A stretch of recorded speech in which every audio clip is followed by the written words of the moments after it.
इसका एग्ज़ाम होने वाला है। इस एग्ज़ाम में जैसा कि हमारा टारगेट है कि 125 प्लस नंबर यानी 150 में कितना हमको नंबर लाना है इस बार 125 प्लस नंबर हमारा जो टारगेट है कि कम से कम इतना तो हमको इस बार लाना ही लाना है। तो लेकिन अब ये जो टारगेट है एक बड़ा स्कोर है, ठीक। अब यदि आप इतना स्कोर ला दिए हैं तो फिर आप निश्चित रूप से एक दिमाग में बैठा लीजिएगा, आपको जो है मेरिट में फिर जो है कोई भी छाट नहीं सकता यदि यूपी टेट का नंबर भी भविष्य में जुड़ेगा। तो जैसा हमारा टारगेट है 125 प्लस नंबर, ये बड़ा स्कोर कैसे लाएं, तो इसके लिए सबसे पहले हमको क्या करना पड़ेगा, खुद को जो है अपने एक डिसिप्लिन में लाना पड़ेगा, एक अनुशासन में खुद को बांधना पड़ेगा।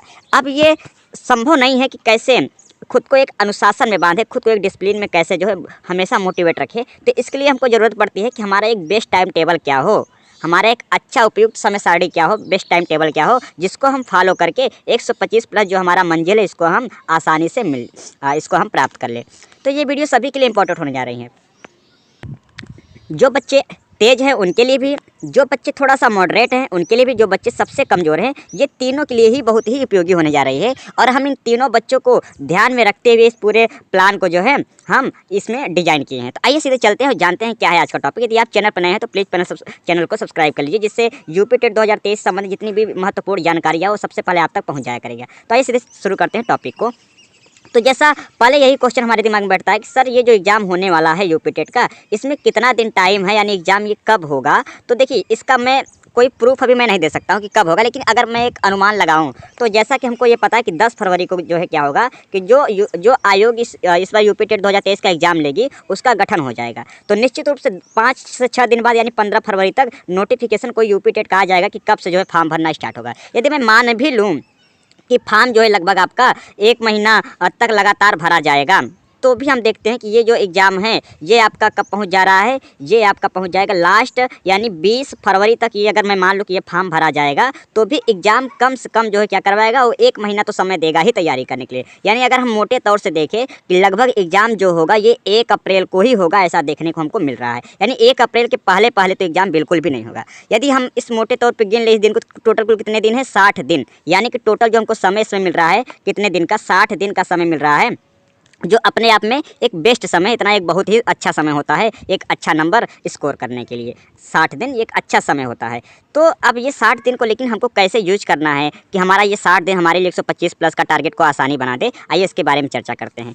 तो पहले एक चीज़ आप दिमाग में ये बैठा लीजिए कि आपको 7 घंटे रोज़ पढ़ना है, 7 घंटे रोज़ पढ़ना है, 7 घंटे आपको रोज़ पढ़ना ही पढ़ना है, 7 घंटे रोज़ आपको पढ़ना ही पढ़ना है। यदि आप 7 घंटे से 1 घंटे भी कम करते हैं तो आप 125 प्लस का टारगेट तो बिल्कुल ही आप दिमाग से निकाल दीजिए, आपका बिल्कुल भी नहीं आ पाएगा। आप पास हो जाएंगे अलग बात है, 90 नंबर 82 नंबर ला के आप पास हो जाएंगे, लेकिन 125 प्लस जो टारगेट है ये बिल्कुल भी नहीं आ पाएगा यदि आप 7 घंटे से कम पढ़ते हैं। अब आपके पास 2 जवाब होगा हमारे प्रश्न का कि सर हमारे भैया बगल में है, हमारे सर है, वो केवल बोल रहे थे 3 घंटा ही पढ़कर जो है वो 125 प्लस नंबर ला दिए। तो देखिए लोग करते कुछ और है, बताते कुछ और है। सच्चाई यही है कि आज जो है टेक्नोलॉजी इतना आगे है कि एक गांव में बैठा हुआ बच्चा भी उतने ही अच्छे टीचर से पढ़ा जितना एक शहर में बैठा हुआ बच्चा। तो कंपटीशन बराबरी का है। और ये जो कंपटीशन है आज कोरोना के बाद, कोविड के बाद ये कंपटीशन और बढ़ गया, जब से इस पूरे जो है एजुकेशन का डिजिटलीकरण हुआ है तब से ये जो है टारगेट और ये कंपटीशन और तगड़ा हो चुका है। तो इसलिए आप बिल्कुल भी दिमाग से निकाल दीजिए कि 2 से 3 घंटा पढ़ने से आपका 125 प्लस आ जाएगा। आप कितना भी तेज रहे, आप कितना भी कमज़ोर है, कितना भी आप मॉडरेट रहें, यदि आप 7 घंटा से कम पढ़ेंगे तो बिल्कुल भी आपका नहीं होगा। आप बस अपने घमंड बस अपने कभी, क्योंकि अभी आपने यूपी टेट का प्रैक्टिस सेट देखिए कि कब क्वेश्चन हाई पूछ देता है, कब क्वेश्चन किस पेपर में इजी पूछ देता है, इसका कोई भरोसा नहीं रहता है। तो मान लेते हैं आप किसी शिफ्ट में आपका पेपर पड़ गया, अब आपके पेपर में हार्ड आ गया, तो आप ये नहीं किसी से बहाना बताते फिरेंगे कि सर मेरे पेपर में हार्ड आया था। दुनिया आपसे रिजल्ट पूछती है, ये नहीं देखेगी कि आपका पेपर हार्ड आया था कि इजी आया था, वो बस यही देखेगी आपको 125 नंबर है कि नहीं है। यदि नहीं है तो आप बिल्कुल गधे हैं, और हैं तो आप कितना भी कमज़ोर रहें आप बिल्कुल क्या हैं, एक ब्रिलियंट स्टूडेंट हैं। तो इसलिए आपको इस हिसाब से मैं बता रहा हूँ कि आप कितना भी पेपर हार्ड आ जाए, यानी 125 हमको जो है हर हालत में ये नंबर हमको लाना ही लाना है। और ये तभी संभव हो सकता है जब आप रोज़ जो है 7 घंटा रोज़ जो है आप पढ़ेंगे, तभी 7 घंटा यानी हमको रोज़ पढ़ना ही पढ़ना है। हम अगर आपके पास, मैं बोल रहा हूँ कि संडे को छोड़ दें, यानी संडे के दिन आप क्या करेंगे, जो भी आपका मन है आप उस संडे के दिन एंजॉय करें, जो भी आपका मन है, बस आपको 6 दिन रेगुलर जो है 7 घंटे पढ़ना ही पढ़ना है। अब ये 7 घंटों को कैसे जो है एडजस्ट करना है इसके बारे में चर्चा करें। तो 4 घंटे आपको क्या करना है, ऑनलाइन क्लास देखना है। यदि आप कोई ऑनलाइन क्लास देखते हैं, अब एक चीज़ समझिए, यदि आप न्यू स्टूडेंट हैं, अभी आप कभी CDP नहीं पढ़े हैं, कभी EVS नहीं पढ़े, कभी यूपी टेट तैयारी नहीं की हैं, तो आप बिल्कुल भी ऑनलाइन क्लास जो है ले लीजिए। किसी भी क्लास का, किसी भी चैनल का प्रैक्टिस सेट या फिर कोई चैप्टर वाइज करा रहा हो तो आप ऑनलाइन क्लास ले लीजिए। ऑनलाइन क्लास लेते समय एक बात का जरूर ध्यान रखिए कि वो जो है चैप्टर वाइज और उसका टारगेट हो कम से कम 60 से 70 क्लास कराने का, नहीं कि इक्का दुक्का 10 क्वेश्चन 20 क्वेश्चन करवा के टॉप 20 टॉप 25 ऐसा क्वेश्चन ऐसे चैनल को अपना पड़ी जो बिल्कुल सिलेबस वाइज या practice set number wise class 1 class 2 करके पूरा करा रहा हो, लगभग 45 मिनट का। ऐसे चैनल का ही आप क्लास लीजिए। और हाँ, आप भ्रमण मत करिए करते रहिए यूपी टेट में। आप एक ही टीचर को पकड़िए और उसी को लगे रहिए, चाहे वो जो है 1-2 दिन बीच में मिस भी कर दिया तो भी आप उसके नोट्स रिवीजन, यानी बार बार आप टीचर मत अपना बदलिए, एक ही टीचर को पकड़िए, एक ही चैनल को पकड़िए, उसमें लगे रहिए। तो 4 घंटा आपको ऑनलाइन क्लास लेना है। यदि आप इससे पहले यूपी टेट का कभी जो है क्लास कर चुके हैं टीचर से, तो आप जो है बुक से उसका क्या कर सकते हैं, रिविजन कर सकते हैं। ये दोनों तो 4 घंटा यदि आप अभी इस बार पहली बार दे रहे हैं तो ऑनलाइन क्लास करिए। यदि आप पहले दे चुके हैं, आपके पास नोट्स है, तो 4 घंटा बुक्स को उसको पढ़िए, बुक्स पढ़िए, बुक्स बहुत जरूरी है। और 3 घंटे में क्या करना है, 3 घंटा आप जो भी ऑनलाइन क्लास दे रहेंगे, जो भी बुक में पढ़े रहेंगे, उन सभी का नोट्स जो आपके पास होगा उसको क्या कर रिवीजन करना है। आप ये 4 घंटा बहुत पढ़ ले रहे हैं, यदि रिवीजन नहीं करेंगे, क्योंकि 4 घंटे की क्लास को 3 घंटा रिवीजन करने में आपका समय लग ही जाएगा, आप कितना भी ब्रिलियंट स्टूडेंट हो, तो 3 घंटा आपको रिवीजन करना ही करना है। यदि आप इस 3 घंटे रिवीजन नहीं करते, जो 4 घंटा सब बर्बाद चला जाता है। इसलिए 4 घंटा ऑनलाइन क्लास और 3 घंटा, यानी टोटल 7 घंटा आपको इस तरीके से समय देना है। अब हम बात करेंगे कि सर अब आपका यही प्रश्न होगा, सर मैं तो स्टूडेंट हूँ, मैं जॉब करता हूँ, मैं घर में काम करती हूँ, सर मेरे लिए क्या होगा, मैं तो समय नहीं बचा पाऊँगी। तो मैं मैं एक बात आपको बता दूँ बेटा कि 7 घंटे यदि आप नहीं पढ़ते हैं तो आपके जो बहाने हैं ये बिल्कुल भी काम नहीं है। आप बहाना बनाकर खुद को खुश रख लेंगे, लेकिन सच्चाई यही है कि दुनिया बहाने से नहीं चलती है। और बच्चे पढ़ने वाले, आप एक कम संसाधन में भी 8-8 घंटा 10-10 घंटा पढ़ लेते हैं। तो ये बहाना बनाना पहली बात छोड़िए कि सर मुझसे 7 घंटा नहीं हो पाएगा। अगर नहीं हो पाएगा तो बिल्कुल ही आप आज से पढ़ाई छोड़ दीजिए, ठीक। आपका फिर देखिए, मैं आपको मेरी बात बुरा लग रही होगी, लेकिन मैं सच बताता हूँ, यदि आप 7 घंटे नहीं पढ़ेंगे तो बिल्कुल दिमाग से निकाल के आपका 125 प्लस टारगेट बन पाएगा, नहीं आ पाएगा। ये आप लिख कर रख लीजिए। तो आपको 7 घंटे पढ़ना ही पढ़ना है। अगर इससे आप बोलेंगे मेरे पास 2 ही घंटे 3 ही घंटे समय, तो आप बिल्कुल भी दिमाग से निकाल दीजिए कि आपका जो है इस बार जो यूपी टेट में कुछ कल्याण हो पाएगा। आप पढ़ाई से अच्छा छोड़ दीजिए, जो भी शादी विवाह करना है वो करिए, आराम से बाल बच्चे पैदा करके मस्त रहिए। तो यदि आप वास्तव में सरकारी शिक्षक बनना चाहते हैं तो भाई 7 घंटा आपको देना पड़ेगा। हमें यदि पूरे बच्चों को, अगर काफ़ी बच्चे होंगे अलग अलग तरीके से, अलग अलग सोशल बैकग्राउंड से होंगे, यदि मैं 3 तरह के बच्चे मैं देखता हूँ अपने आसपास कि एक बच्चा ऐसा होता है जो बाहर शहर में रहकर पढ़ता है, उसको कितना घंटा पढ़ना चाहिए। जो बाहर शहर में रहकर पढ़ता है, यानी उसको तो बस पढ़ने के लिए ही भेजा गया है, तो वो क्या करेगा।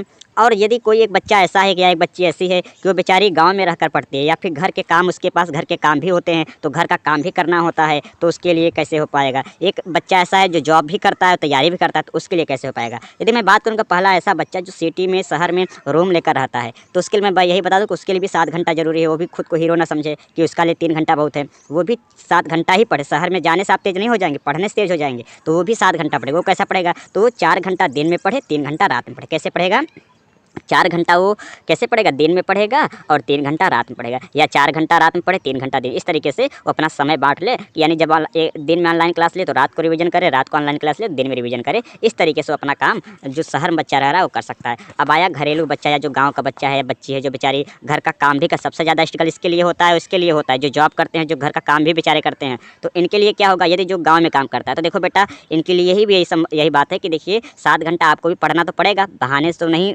पूरी दुनिया आपके साथ हो जाएगी कि नहीं चलिए ठीक है, फिर आपके लिए 24 सबके लिए 24 घंटा है, तो मैं आपके लिए 28 घंटा का आपके लिए काम होता है, नहीं आपके लिए भी 24 घंटा ही अवेलेबल है। तो आप कैसे करेंगे, तो जब भी समय मिले, ठीक, क्योंकि ये जो बच्चा है घरेलू गांव का बच्चा है, इसके लिए एक्स्ट्रा समय नहीं मिलेगा कि ये क्या करेगा कि इसके लिए समय मिल गया कि चलो तुमको अब 2 घंटा लगातार नहीं, ये करेगा, पढ़ता रहेगा, बीच में मम्मी बुला लेंगी, कुछ काम आ जाएगा, फिर बीच में खाना बनाना मिल जाएगा, फिर बीच में कपड़ा धुलने, तो इसके लिए कभी एक बैग समय नहीं मिलेगा कि चलो 2 घंटा तुमको पढ़ने के लिए मिल गया। तो ये क्या करेगा, तो इसको जब भी समय मिलेगा, अगर 10 मिनट के लिए भी समय मिलेगा तो भी ये ऑनलाइन क्लास देखना शुरू कर दे। अगर बीच में आधा घंटा का भी समय मिल रहा है तो भी ये क्लास देखना, नहीं जब भी समय मिले, यानी इसको एक मिनट भी खुद का बचाना है। जब भी बीच में समय मिल रहा है, आधे घंटे का, 20 मिनट का, 45 मिनट का, ये पढ़ना तुरंत स्टार्ट कर दे। तुरंत फ़ोन हाथ में ले रहे, ऑनलाइन क्लास स्टार्ट कर देखना शुरू कर दे, या फिर नोट्स हाथ में ले रहे, बुक हाथ में पढ़ना शुरू कर दे। तो इस बच्चे के लिए क्या करना पड़ेगा, इस बच्चे के लिए बहुत ज़रूरी होता है कि जब भी समय मिले एक मिनट इसको समय का अपना जो है उसका सदुपयोग करना पड़ेगा। अब बात करते हैं जॉब वाले बच्चे का। तो जॉब वाले बच्चे के लिए सबसे ज़्यादा दिक्कतें होती है कि बेचारा जाएगा 5 से 6 घंटा कंपनी या स्कूल में जॉब करके आएगा, फिर आके पढ़ेगा खुद, तो इसके लिए थोड़ी दिक्कत, लेकिन इसके लिए भी 7 घंटा जरूरी है। तो ये क्या करेगा, ये क्या करेगा, या इसका अगर नाइट ड्यूटी है, सॉरी यदि इसका डे ड्यूटी है तो रात 7 बजे से और रात 2 बजे तक बिल्कुल ये पढ़े। यदि इसका डे ड्यूटी है तो दोपहर 12 बजे शाम 7 बजे ये पढ़े। तो इसके लिए मैंने समय बताया है। आप ये समय नहीं करें, ये समय बिल्कुल आप एज इट इज पालन करें। आप आगे पीछे कर सकते हैं अपने समय अपनी सुविधा के अनुसार, इसको आगे पीछे कर सकते हैं। अब हम बात करेंगे कि सर टाइम टेबल तो मैंने आज से 1000 बार बनाया, अब लेकिन इस टाइम टेबल को फॉलो कैसे करें, इस टाइम टेबल को फॉलो कैसे करें। मैं तो टाइम टेबल रोज़ बनाता हूँ, रोज़ मिटाता हूँ, रोज़ दीवार में चिपकाता हूँ, तो कैसे इसको फॉलो करें। तो जो सबसे ज़रूरी बात मैं करने जा रहा हूँ कि इसका फॉलो कैसे करें। तो पहला प्रश्न यही आता है आपके मन में, कैसे सर टाइम टेबल को फॉलो करें। तो देखिए आप क्या करिए, घर में एक डायरी बना लीजिए, ठीक, घर पे एक डायरी रखिए। अब आप क्या करें, एक एक घंटे का हिसाब डायरी में नोट करें। एक एक घंटे का हिसाब डायरी में क्या करिए, एक एक घंटे का हिसाब डायरी में नोट करें। यानी आपने आज कितने घंटे पढ़ा, टोटल ये नहीं कि बुक लेकर बैठे हैं तो बतिया रहे हैं तो इसको पढ़ाई में गिनेंगे, नहीं, आप कितने टोटल बच्चे कितने घंटे पढ़े हैं। मान लेते हैं आप 5 घंटे पढ़े हैं, हाँ, तो क्या करिए अगले दिन 7 घंटा ये प्लस 2 घंटा ये जो 2 घंटा बच रहा है, 2 घंटा आप 7 घंटा पढ़ना चाहिए पर डे, आप 5-6 घंटे पढ़ते, ये जो 2 घंटा बच रहा है इसको बिल्कुल भी आप भूलिए नहीं। इस 2 घंटे को अगले दिन 2 घंटे एडजस्ट करिए, यानी अगले दिन 9 घंटा। जब आप खुद को तकलीफ देना शुरू करें, आप कम सोएंगे, क्योंकि ये 2 घंटा 1 घंटा आप जब भूल जाते हैं तब क्या हो, जब आप 1-2 घंटा आप जब 2 से 3 दिन तकलीफ दे देंगे कि आपका ये 2 घंटा अगले दिन आपको 2 घंटे की नींद कम कर दिया, तो आप निश्चित रूप से क्या करेंगे, बोलेंगे भैया एक काम करते हैं, ये 2 घंटा क्यों बर्बाद करें, अगले दिन मुझको सोने में दिक्कत हो जाएगी, एक काम करते हैं ये 7 घंटा जो है पढ़ ही लेते हैं। तो इस तरीके से आपको खुद को होश में रखकर एक एक घंटे का हिसाब डायरी में लिखना पड़ेगा। जब आप सोएं तो आप देख लीजिएगा आप कितने घंटे पढ़िए, और सोते समय डायरी में लिख लीजिए कि आज मैंने इतना घंटा पढ़ा, इतना घंटा बर्बाद की, अब ये 2 घंटा अगले दिन मैं एडजस्ट करूँगी, एक्स्ट्रा पढ़ूंगी। तो इस तरीके से आप जो है खुद को जब ऐसे खुद पे प्रेशर बनाएंगे, डायरी के द्वारा खुद पे जब नज़र रखेंगे, खुद पे प्रेशर बनाएंगे, तो ऑटोमेटिक चीज़ें फॉलो होना शुरू हो जाएगा। अब बात करेंगे सर मन भटके तो क्या करें। मन भटक जाता है, पढ़ रहे हैं, किसी का मैसेज आ गया या फिर अन्य चीज़ें आ गया, तो क्या करिए कि आप हर 4 दिन पर एक बार प्रैक्टिस दे दीजिए खुद से, ठीक। जैसे क्या होता है कि जब हमको लगने लगता है कि जब हम थोड़ा सा पढ़ना शुरू कर देते हैं, हल्के से हमको जब क्वेश्चन बनना शुरू हो जाता है, हल्के से हम तेज़ होने शुरू हो जाते हैं, तो हमारे अंदर एक घमंड आ जाता है। क्या आ जाता है, घमंड आ जाता है। और फिर जो सच्चाई होती है कि हम गधे हैं, इस चीज़ को हम भूल जाते हैं। तो हमारा काम यही होगा कि हर चौथे दिन जब हम एक प्रैक्टिस सेट दे देंगे, कोई भी आप ऑनलाइन प्रैक्टिस सेट दे दीजिए, ऑनलाइन प्रैक्टिस सेट की बुकें होगी, ऑफलाइन उससे प्रैक्टिस सेट दीजिए। जब आप प्रैक्टिस सेट चौथे दिन देंगे तो ये प्रैक्टिस सेट सर के साथ नहीं देना कि ऑनलाइन क्लास लगा दो वही प्रैक्टिस सेट दे दो, नहीं। जब आप पूरे 2.5 घंटा का प्रैक्टिस सेट दोगे जैसा एग्जाम में होता है, तो जब आप नंबर काउंटिंग करेंगे, क्या करेंगे, नंबर काउंटिंग करेंगे, और जब नंबर आप जोड़ेंगे कि आपका 150 में आपका जो है 70 नंबर ही बन रहा है, 80 नंबर ही बन रहा है, तो ये जब नंबर 70-80 नंबर बनेगा तो आपको अपनी सच्चाई पता चलेगी कि आपकी औकात क्या है। जब आपको अपनी औकात पता चलेगी तो फिर अगले ही दिन से जो मन भटक रहा था, ये मन भटकेगा नहीं। आप चुपचाप, जब इंसान को अपनी औकात पता चलती है तो खुद ऑटोमेटिक वो काम फिर से शुरू कर देता है, नहीं अब हमको पढ़ना है। तो यही एक इसका उपाय है, बाकी कोई उपाय नहीं है। एक लास्ट में जो सबसे ज़्यादा समस्या आती है बच्चों में कि सर फ़ोन बहुत प्रॉब्लम करता है, या आजकल के बच्चे जो जीएफ बीएफ वाली मैटर होता है कि हमारी गर्लफ्रेंड है, हमारे जो है बॉयफ्रेंड है, अब उसको भी टाइम देना है, तो कैसे इसके बारे में हम इसका सोल्यूशन निकालें। तो इसका एक ही सोल्यूशन है कि देखिए छोड़े नहीं, हाँ, कि जैसे कुछ बच्चे क्या करते हैं जब टाइम टेबल बनाते हैं तो बोलते हैं नहीं आज से ही जीएफ का breakup, WhatsApp uninstall, Facebook uninstall, Instagram uninstall. तो ये काम बिल्कुल भी नहीं करना, आपको कोई भी रिलेशन को तोड़ना नहीं है, क्योंकि जब हम रिश्ते को तोड़ते हैं तो वहीं से हमारे अंदर डिप्रेशन शुरू होता है, फिर पढ़ने के बजाय और आप फालतू चीज़ों में लग जाएंगे। तो इसलिए आपको किसी को छोड़ना नहीं है, बस उसे समझाना है। क्या करना है, उसे प्यार से समझाना है कि देखो मेरा एग्ज़ाम इस दिन को है, मेरे पास 60 दिन समय बचा है, और अगर मैं नहीं पढ़ूंगा तो मेरे साथ ये समस्या, मेरे घर की समस्याएं हैं। तो यदि आप समझाएंगे, अगर वो समझेगी, समझने लायक रहेगी तो समझ जाएगी, फिर जब वो समझ जाएगी उस चीज़ को तो समय बांट दें, हाँ, कि चलिए ठीक है। जब वो कहेगी ठीक है मैं समझती हूँ आपकी मजबूरी, मैं समझता हूँ आपकी मजबूरी, जब वो ऐसा बोलेगा तो समय आप बांट दीजिए कि चलो ठीक है आज से हम इस टाइम में ही हम बात करेंगे। यानी मान लेते मैं शाम को बात करूँगा, शाम को इतने से इतने टाइम में बात करूँगा, दोपहर को इतने से इतने टाइम बात करूँगा, और दिन में इतने से इतने टाइम बात करूँगा। यदि वो समझदार होगी तो पक्का आपको कहेगी मैं बीच बीच में डिस्टर्ब नहीं करूँगी, ना करूँगा, आपको जो है इस समय जो है केवल आपको फ़ोन करूँगा या करूँगी, इस तरीके से। और यदि इसके बावजूद भी वो परेशान कर रहा है या कर रहा है तो तुरंत आज ही उससे, क्योंकि ऐसे लोग ना आपके क्योंकि देखो प्रेम का अर्थ ही होता है कि जहाँ पे आपको चीज़ों को समझने का मौका मिले, आपको एक शक्ति मिले। प्रेम कमजोरी नहीं होती, प्रेम एक शक्ति होती है। जब कोई व्यक्ति, कोई रिश्ता आपके लिए कमजोरी बन जाए तो आप उस रिश्ते को ख़त्म कर देना ही बेहतर है, ठीक। ऐसे व्यक्ति ना आपके साथ अच्छा कर सकते हैं, ना खुद के साथ भी वो अच्छा कर सकते हैं। यानी ऐसे व्यक्ति केवल बेहोशी हालत में अपनी ज़िंदगी गुजार रहे हैं, ना वो खुद के सगे हैं, ना आपके कभी सगे हो सकेंगे। करेंगे। तो ऐसे रिश्तों को ख़त्म कर देना ही अच्छा होगा। यदि समझदार है तो ही उस रिश्ते को आगे बढ़ाएं, जब वो आपकी फीलिंग को समझेंगे, आपकी मजबूरी को समझेगी, इसके घर में समस्या है, अगर ये नहीं पढ़ेगा तो इसके साथ ये समस्या हो सकती है। अगर वो समझदार होगी तो पक्का बोलेगी ठीक है, हम आपको आज से बार बार फ़ोन करके डिस्टर्ब नहीं करेंगे, एक समय में ही आपके पास फ़ोन करेंगे, और आप जो खाली रहेंगे तो आप फ़ोन उठा लिया करिए, और नहीं खाली अगर नहीं फ्री होंगे तो बिल्कुल भी क्या करेंगे,